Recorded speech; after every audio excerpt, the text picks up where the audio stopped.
Okay, good afternoon, everyone. Thank you for joining the webinar today.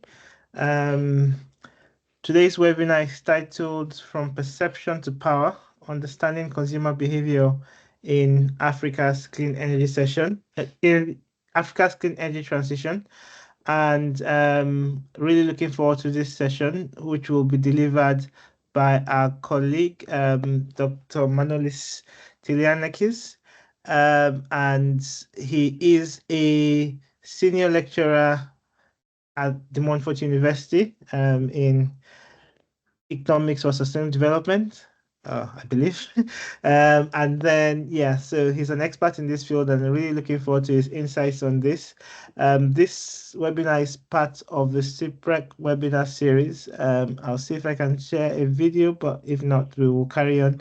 But CIPREC is a Pan-African Research Center, which CIPREC stands for Circular Economy Powered Renewable Energy Center. What we're doing is harnessing the principle of circular economy to um, advance and accelerate Africa's energy transition. Lizzie, are you here? Can you play video? If not, Yes. we will. Are you able to share a video? Just 2 minutes to. Yeah. I'm just going to share. Hopefully you can see it okay.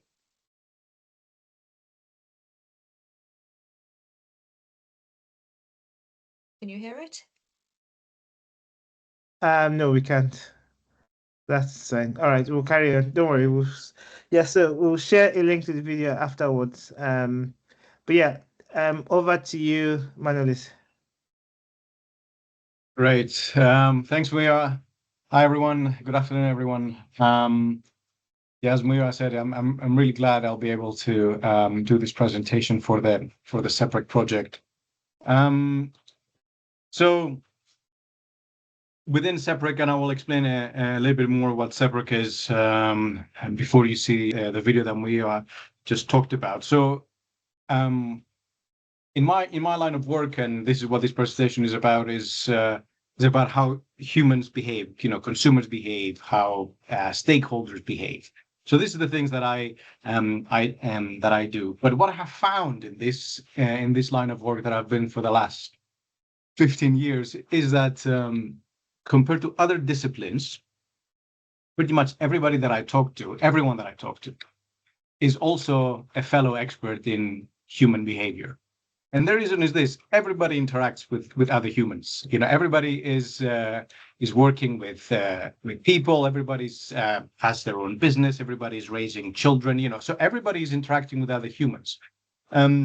For example, when it comes to people working in mechanical engineering or energy engineering, a lot of us, for example, use machinery or machines or devices, but we don't really know how they work. So we don't consider ourselves to be experts in things like that. But when it comes to humans, everybody's an expert. So I'm leaning on this concept that everybody here today is an expert. So I'm going to be talking as one expert to fellow experts. Having said this, so this is, I think, what we as experts are faced with when it comes to anything that involves improving society, improving the environment, for example, achieving a clean energy transition, whatever good outcome we would like to achieve. And this is something that some of the recent Nobel winners in economics have actually said. So this is what they've said in their own work. They've said there's a problem with 3 I's. Right? They call it ideology, ignorance, and inertia.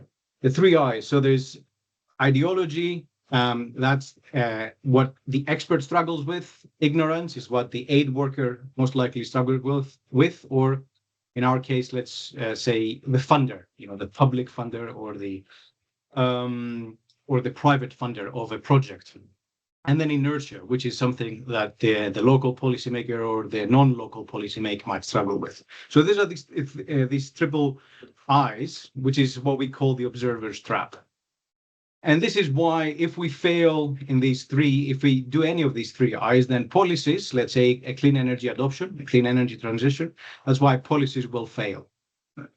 But if we actually are aware of our of these traps, are aware of our blind spots, there is a possibility to have a better future. Maybe not today, but at some point in the future.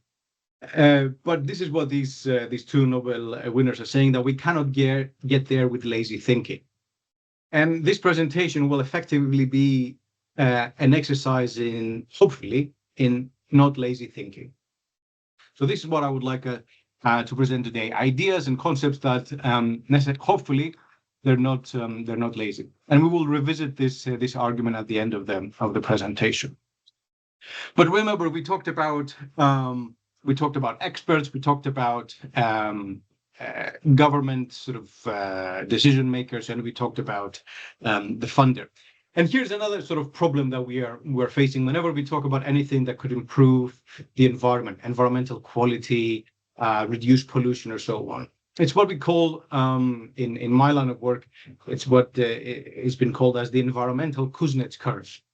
And it's that curve that you see here in the slide. It's this inverted U curve that it's an empirical relationship between income, household income, country income, whatever kind of income you can think about, and environmental quality or environmental degradation. And effectively, what it shows is that there's good news and bad news. Good news for the environment, or for ecosystems, or for countries, for natural resources. We have good news when people are very rich, which means that, for example, you can buy electric vehicles that have zero emissions. You can install solar panels in your house so that you can have clean, renewable energy.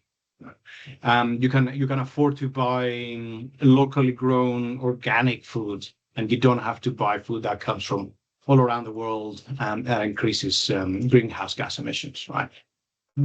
Things are great for the environment if you are like this.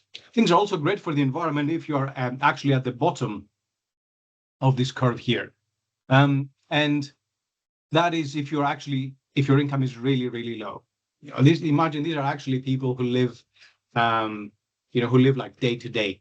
And actually, these are the people that these two Nobel laureates that I just presented, they actually did their work in. They were one of the people who talked about the people who live below the $1 per day level.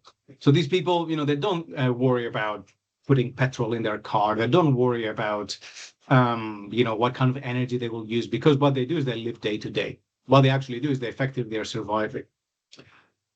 So, this raises some interesting dilemmas that I'm not going to go into now when it comes to how we think about the future, how we think about policies that can actually affect the environment.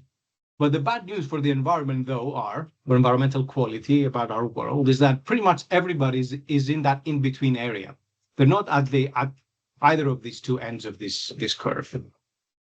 So most people, most consumers, most countries, and including developing countries, they're somewhere in between, which means that as their income increases, as their quality of life increases, so does the pollution to the environment. People try to use more energy. People need more energy. People need more electricity. People need sort of the ability to travel, for study, for work, and so on. And that actually creates problems for the environment. So we have this trap between producing something that it's good, but also with all the pollution that comes with it. The question now becomes, to us as fellow researchers, as I said, as fellow experts, the question becomes, here's the question. If someone is starting from the left-hand side of this distribution, a developing country, or a household that has some income and hopefully is trying to start a business, send some of their children to university so that they can actually improve the whole sort of family outlook. Can we actually not go through the entirety of this curve and really skip into the end, where you have the increased income, where you have access to clean technology and so on? So again, as I said, remember, I said we're trying to not be lazy in our thinking here. We try to be a bit more innovative, and that's what we're trying to effectively do within Separate. Before I keep talking about sort of our challenges and our traps, let's talk a little bit about what is actually happening, let's say in developing countries. Remember, we just talked about how most countries, most people are in this in-between area. In between, they're not necessarily in subsistence sort of living, but they're not also in the far end where everything is nice and rosy. They're in that in-between area. So here's what happens at the country level, right? We're not talking yet about consumers themselves, but here's what happens at the country level when we talk about clean energy. So what most countries go through, and I think most of you already know this, what most countries struggle with is with low grid capacity and inefficiencies within that network. So there's a lot of there's some energy that is being lost, and the energy that actually does exist is not necessarily trustworthy. What makes it even worse is pressures from urbanization. Developing countries that tend to have big rural populations, urbanization is coming back to or going into big cities. But there's also pressure, which means that there's more people wanting to have access to the same grid. This puts more pressure to the grid. And there's also climate change. With climate change, what tends to happen is that there's peak times where there's more energy that is being required for cooling or for heating. So all of this pressure actually makes it even more difficult to deliver clean energy.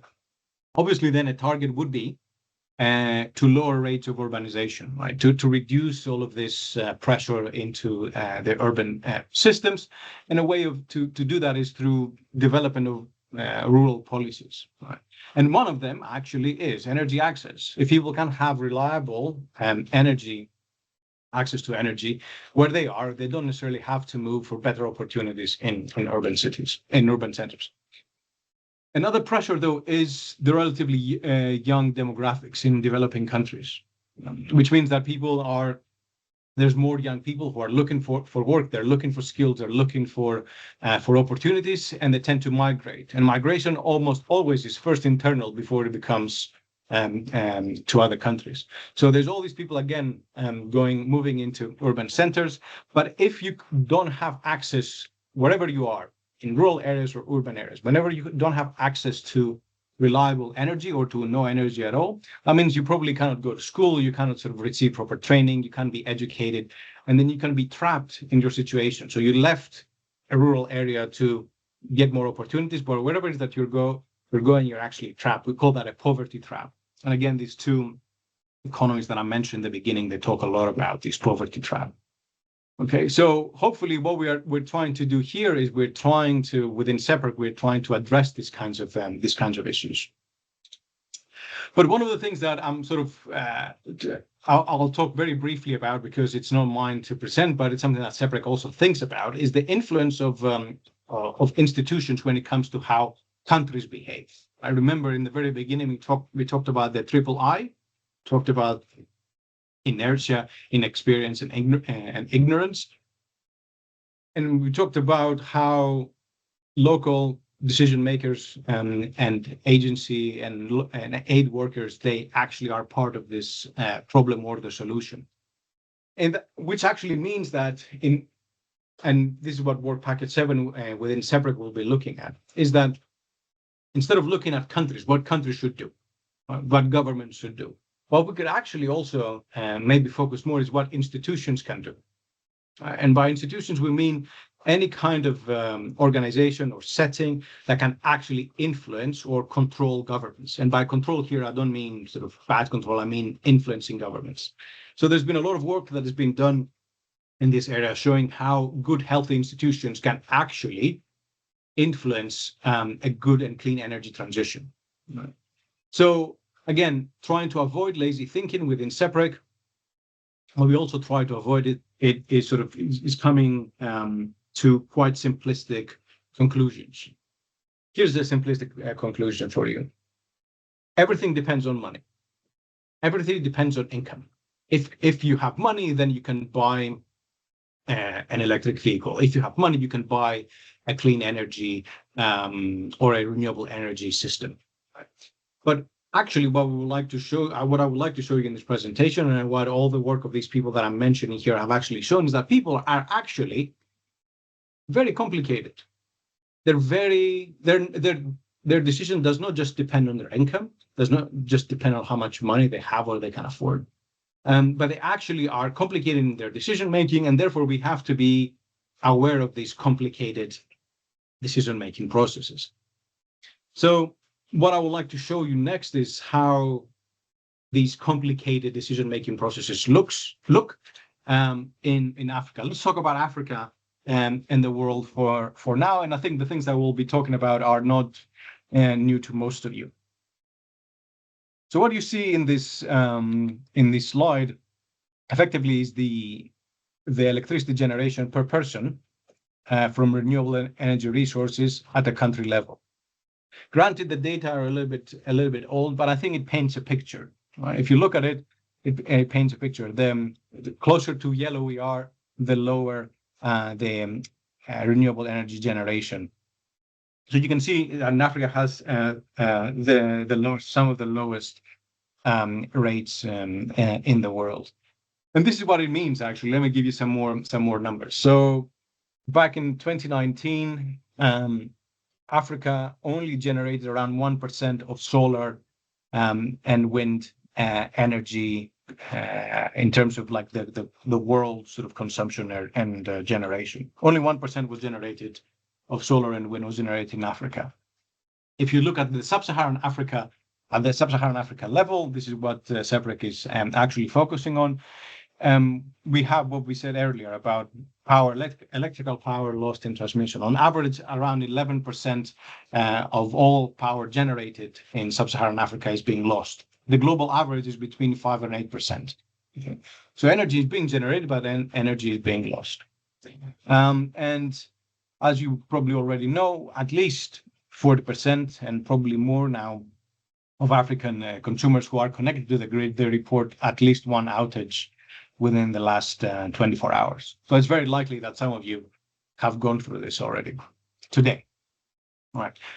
What happens, though, it's not just that sort of power goes away and then people have to deal with it. That actually results in economic losses. So there's been this study that actually looked if every African country, if every sub-Saharan African country reduced their levels of or outages to South Africa in 2018, right? And that is before this sort of deterioration of the energy grid in South Africa. But if you go to the 2018 levels, then countries would make more than 100% money that they're making now.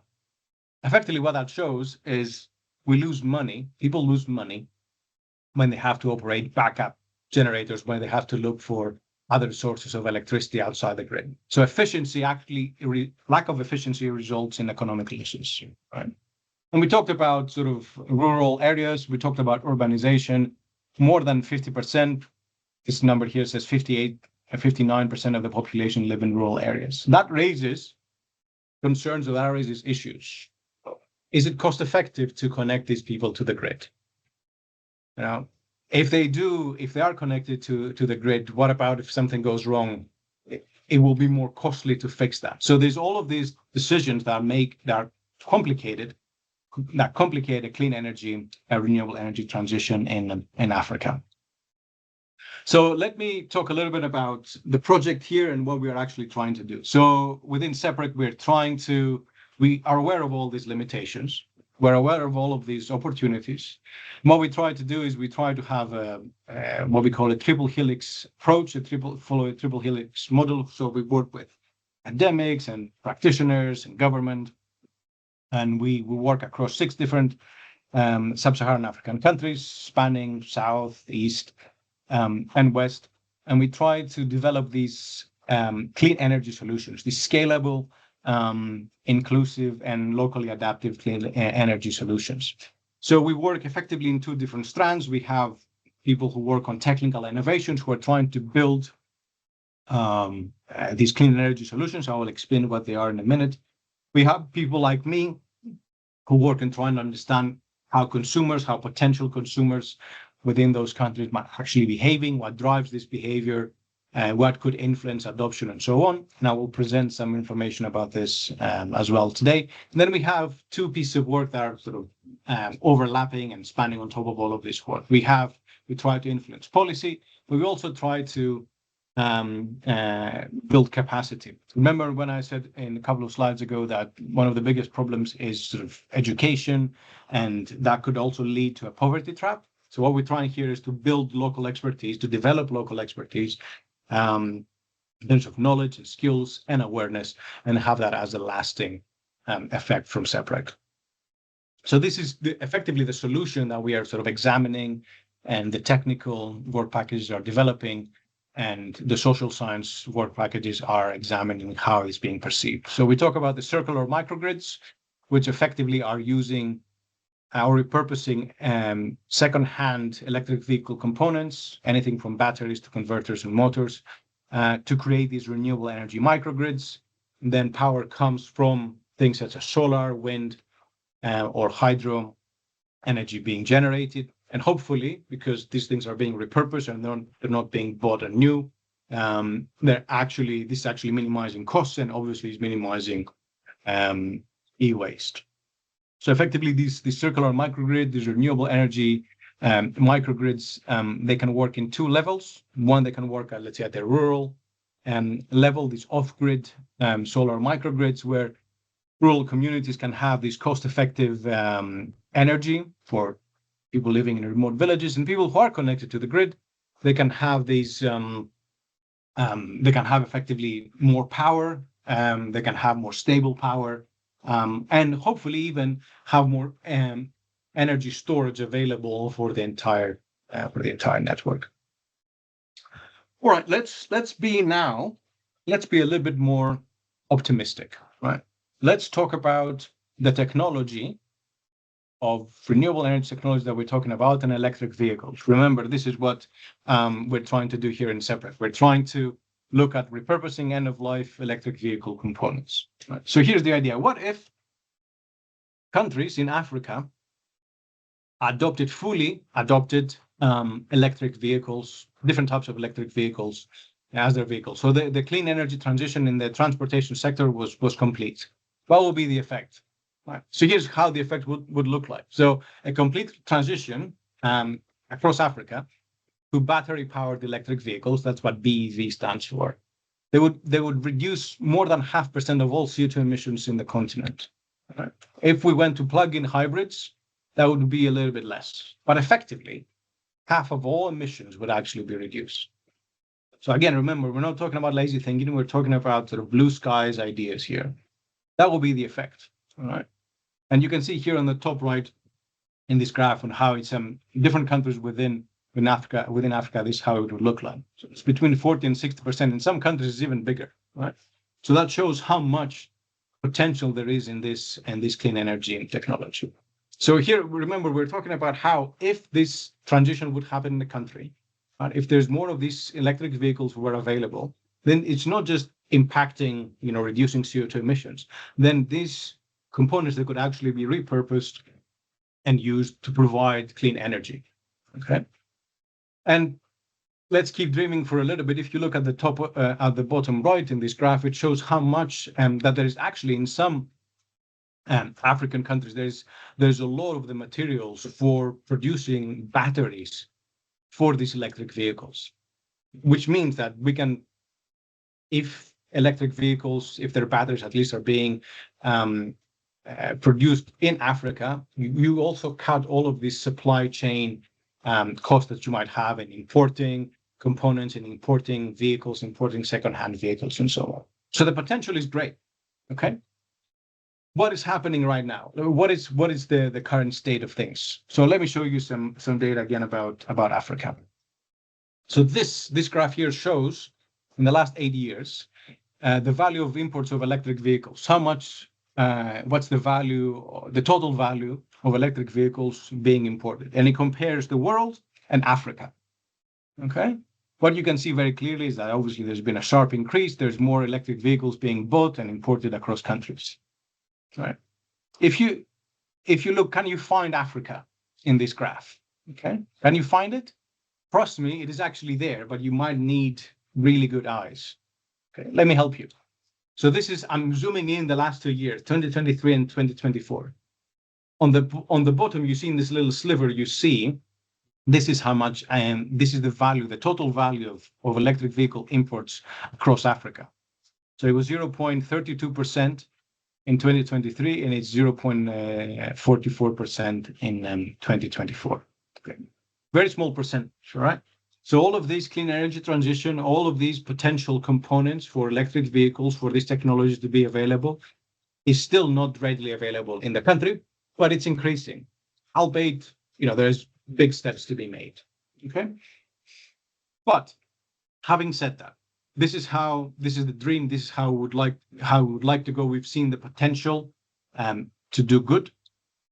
Let's talk about what we are trying effectively to do within SEPREC. So within SEPREC, we are imagining a world where these electric vehicle components are available.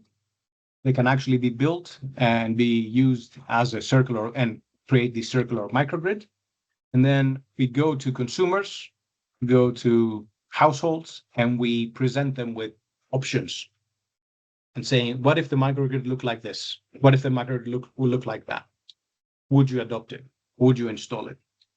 So obviously, this decision, as we said earlier, humans are very complicated. Decisions don't just depend on income, on money, but it depends on a whole lot of things. So these are some of the things that choices and behavior when it comes to circular microgrids depends on. First, depends on the configurations. What kind of solutions are they? How much energy can you have? How many devices can you connect? What's the cost of connecting an extra device, and so on? The configuration and the cost combination also plays a role. We know that from past research, from fellow experts. Again, remember, everybody's an expert here today, right? So this is work from other experts. So previous work have shown that consumers, they might actually prefer sort of low capacity power solutions. So effectively, they act as batteries, as backup in case you lose power. And they prefer them from standalone solar systems instead of having energy completely coming from solar power. And that's mainly because, humans are mostly risk averse. They don't like taking the risk of being connected to renewable energy all the time. They want to have that ability, but as backup. Flexibility in payments, being able to pay, not having upfront costs or being able to pay, over time. That does play a role as well. That does influence preferences. And obviously the costs. How expensive is it to install it? How often do I need to make payments? How transparent are payments? Are there any hidden costs in the installation of these renewable microgrids? But apart from preferences, then we also know that there's all of these perceptions and attitudes that play a role. Right? So, I call them the usual suspects because there's things such as age, education, income, marital status, the household side. All of that affects preferences for more energy, for renewable energy. For example, like households with young children, the age where they go to school, they do need more energy. They do need sort of reliable and more energy.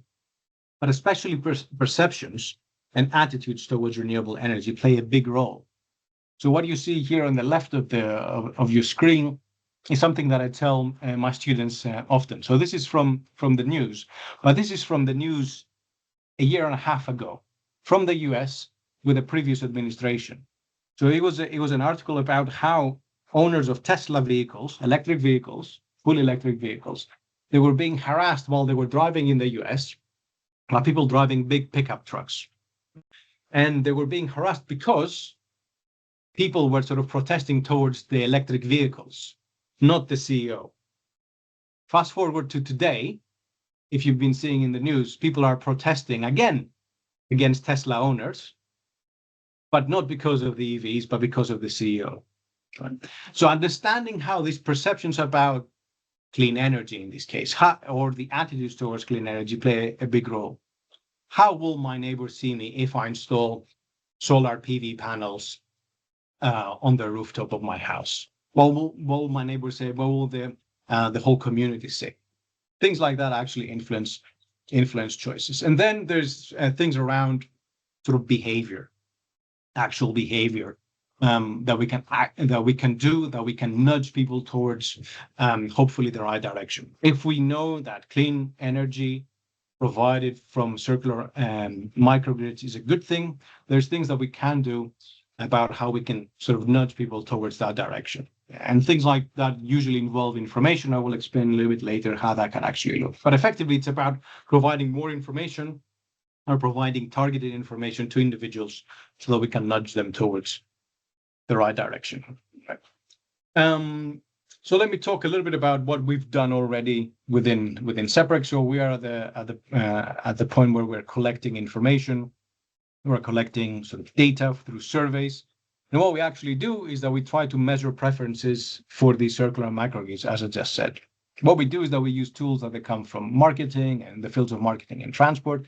And effectively, what we do is we simulate an actual choice, an actual purchase. We present consumers with a choice as if a company would come to them and say, look, you can install this circular microgrid, and this is what you will get.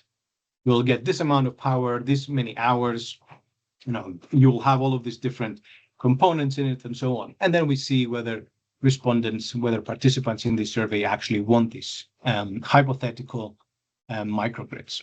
The way that we came to design these microgrids, we did it through a whole sort of series of focus groups and of pilots. So we've had presentations and we've had sort of focus group discussions with experts coming from the industry, coming from academia, coming from government and from households. And we discussed what exactly do you want from a circular microgrid? What would you actually be making you more likely to accept one? And some of the findings I can present here.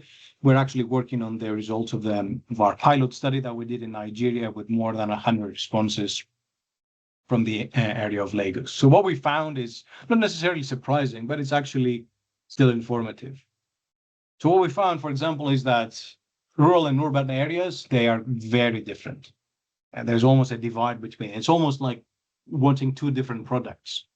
So, for example, in rural areas, people really want collaborative ownership, having a microgrid that multiple people actually have access to. And it's much more important for them, this community ownership than individual ownership. Also, obviously for them, what they see it is as access to electricity. Well, people in urban areas, they actually see it as access to allowing for continuous access to electricity. The other thing that came through these focus groups is, again, awareness. Remember, we talked about how perceptions really matter, and that's something that also came through these focus groups. So there's misconceptions about energy, clean energy, not necessarily if it's clean or not, but whether it's reliable. If I do have this renewable energy system, will it actually provide the energy it says it will provide? Okay. So we will be conducting work across all 6 separate countries in again, sub-Saharan African countries. And hopefully soon we'll be able to have sort of robust results to show you. But these are the things also that we're going to be looking in as well. So remember, we just talked about how this is how choices are being made. These are all the drivers of choices, but we just said that there's all these misconceptions or preconceptions. There's all these attitudes and beliefs and so on. So what we also would like to do is I would like to actually find some theoretical behavioral models that explain this behavior. So what comes before the choice? What comes before the choice is attitudes, beliefs, intentions. So we would like to find how exactly people make choices so that we can actually influence or educate or create awareness at different levels of the decision-making process. It's one thing of trying to influence the actual choice when it's being made, the purchase or the signing of a contract. It's another thing of trying to influence how people view renewable energy, how people view the world around them, how people view access to energy and so on. So that's something also that we are looking into develop. And let's say that we do develop the solution. Let's say that we do have these insights towards choices and how people make and whether people would want to buy these renewable energy microgrids. What can we actually do to influence decision making, to influence that final choice? So what we will also be looking at within Separec is financial and non-financial incentives. So the influence of these financial and non-financial incentives. So financial incentives could look like this. You provide some sort of discount in prices that people are paying for energy being provided by renewable energy circular microgrids, which means that as a utility provider, if you can buy back some of the energy that is being generated by these renewable energy microgrids, you actually charge a lower price for the grid energy they use. Right? This is how you incentivize through the prices. You can incentivize people installing these circular microgrids and providing more energy back to the grid. You could have payment support schemes, again, where utility providers, electricity providers at different levels or at different countries, they can actually subsidize investments. They can offer, let's say, an interest-free loan for someone to buy and install the circular microgrid and either go for their house. Okay, or they can actually, we can identify vulnerable groups, socioeconomic groups, income groups, minority groups within countries and communities. They could payment support of the same level could actually be provided for these communities because for whatever reason they're struggling to adopt this new technology. Reducing the prices, providing these payment support schemes can actually incentivize adoption of this new technology. Another thing that can be done, again, it's also effectively a financial incentive, is providing people or helping people to buy these durable consumer goods. For example, cookers or washing machines that can actually work at sort of low voltage. That is, for example, the energy that is being provided by solar power. Right? If you have this equipment, if you have these household devices, then it's more likely that you'll be willing to install a circular microgrid because your washing machine would not actually be destroyed if it keeps sort of losing power because you're going to have a brownout or a blackout. So these are these kinds of different sort of policies, different strategies that involve some sort of financial incentive. But there are also non-financial incentives, and effectively all of them involve around information, both having more information on consumers, how much they consume, but also providing information to consumers. So information to consumers could look like, obviously, metering, having sort of not just meters electricity meters where they measure electricity, but also having some sort of display where households can actually see their energy.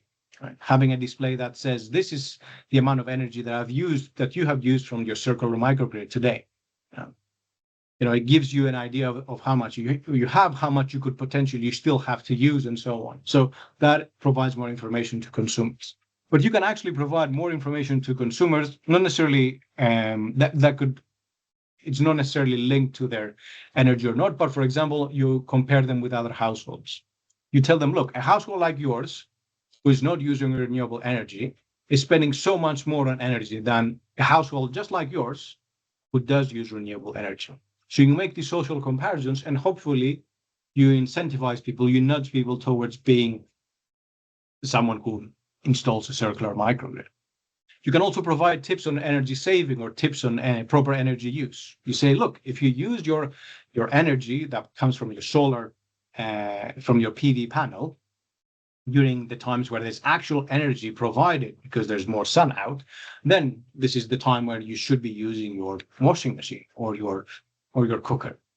Another sort of technique, another sort of decision making process would be these what we call home reports, saying this is how much energy you used between these two dates. This is how much energy you used during off-peak times.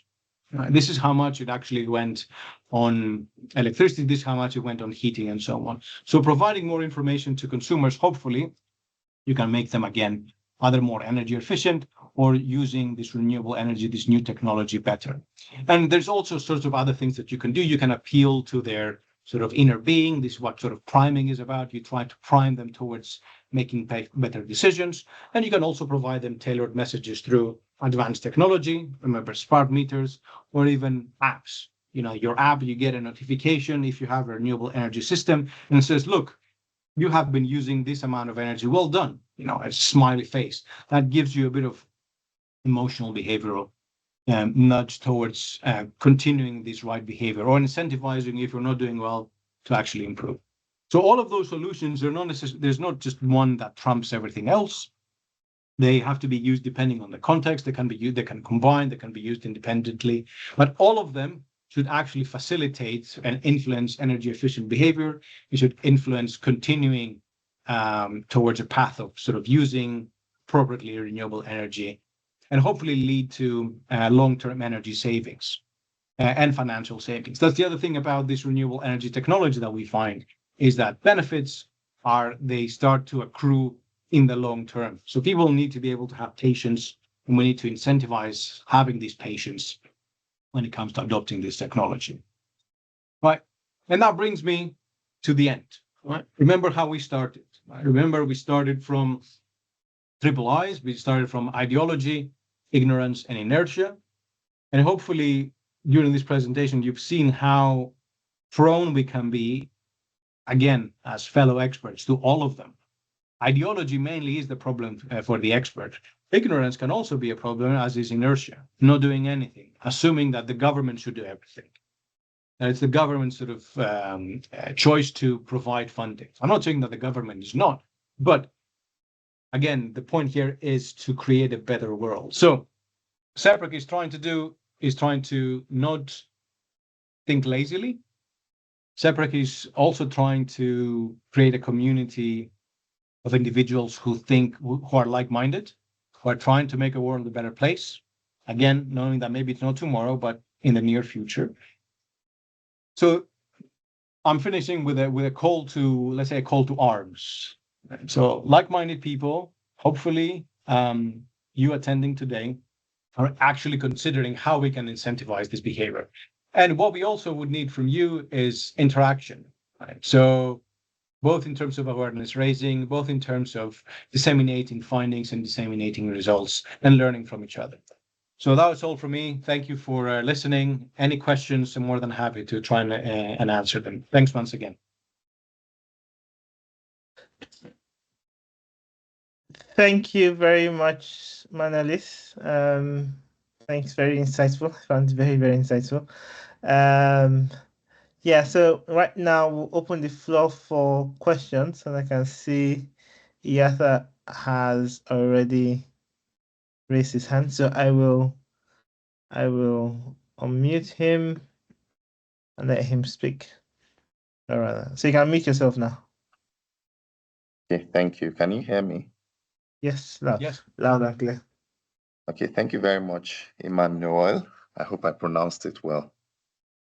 Very good, yeah. So, yeah, through your presentation, there are certain things you raised, but my question directly would be, your study so far on behavior, especially within Africa, when it comes to energy use and access, is cost as one factor, access as another factor, and sustainability? Which of these seem to be the primary motivation for people when it comes to energy use? Oh, it's a good question. Well, it depends.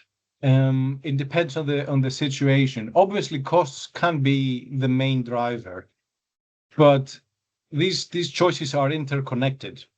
So, for example, obviously, if something is expensive, you cannot buy it. But if you have multiple alternatives, or maybe less costly choices, then the decision becomes different.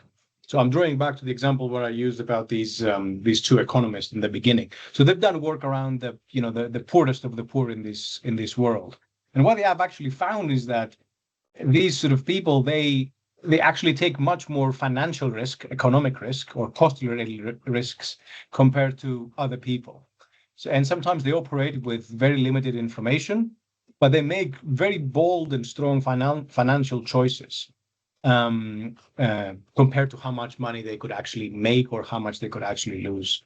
So I would say, to answer your question, I would say cost is obviously a main driver, but people are much more complicated. So sustainability, people being willing to be more sustainable, people being more environmentally conscious, that does play a role, and that's not necessarily linked to your income necessarily.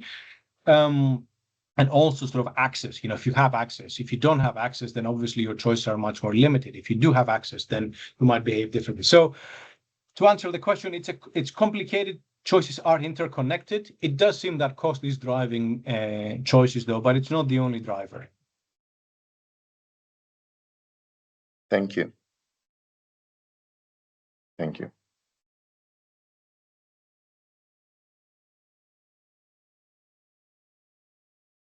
You're muted. Sorry. Okay, we have EPROC coordinator, so I've unmuted. I've allowed them to use their mic so you will ask the question. Okay, thank you so much. I'm John, EPROC coordinator. I'm the EPROC national coordinator, based here in Kenya, supporting our members manage the post-consumer e-waste.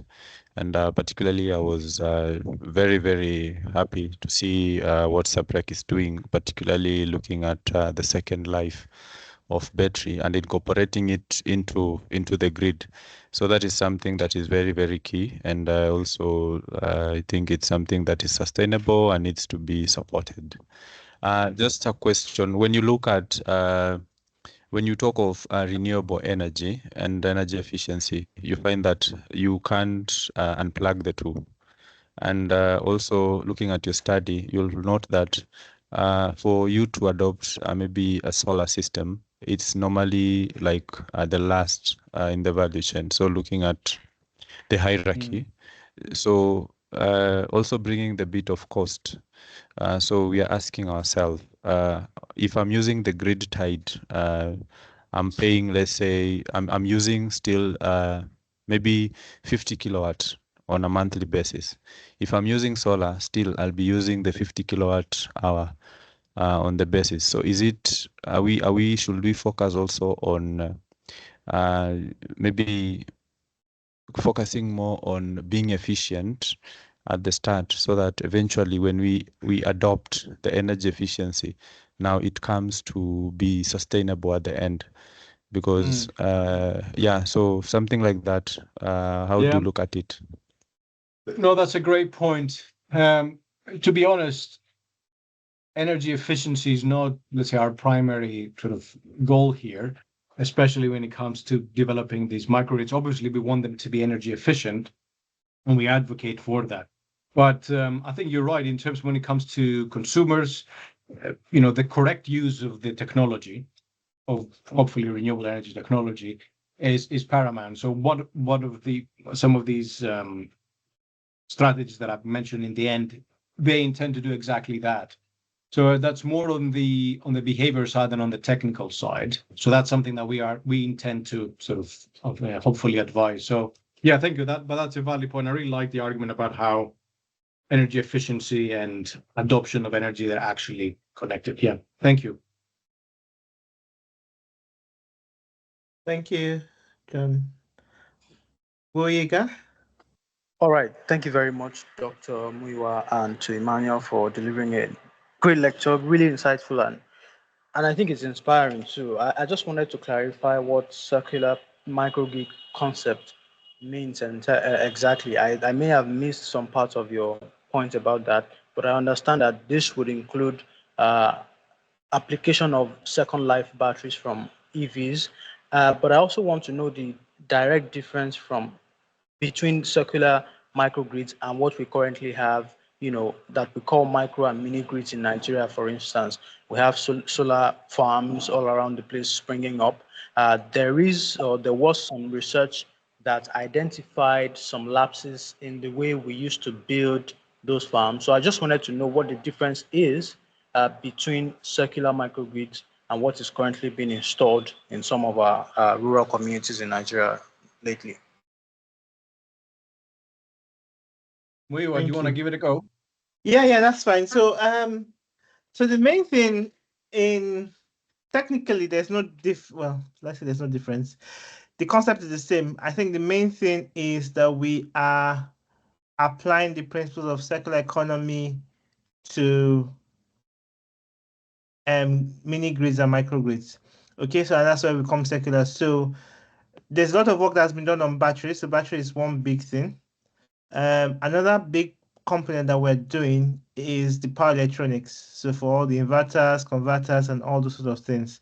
So at the end of life of an electric vehicle, there is still a lot of life in those components. But if you think about it, an electric vehicle can go from 0 to 70 in a few seconds and come down. So it needs more reliability. But for stationary applications like power in our homes, we can get away with stuff. So we are working on the rating this stuff to lower ratings and then using them. So that's the whole idea of the circularity. So it's where we put in the concept of circular economy to make the grids hopefully cheaper and use by using components that have been used before. So that's the whole idea. I don't know. Does that answer your question?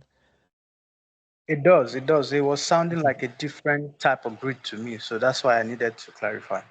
Yeah, I no, get it's it now. just the components that we're using are circular. Thank you very much. Any other question? It's 3 o'clock exactly. Well, 1 minute to 3. So I think I will just want to say thank you to our speaker, first and foremost, for very insightful presentation, and to all of you for joining. Again, this will be recorded and will be on our YouTube channel, so you can share it with anyone you want to.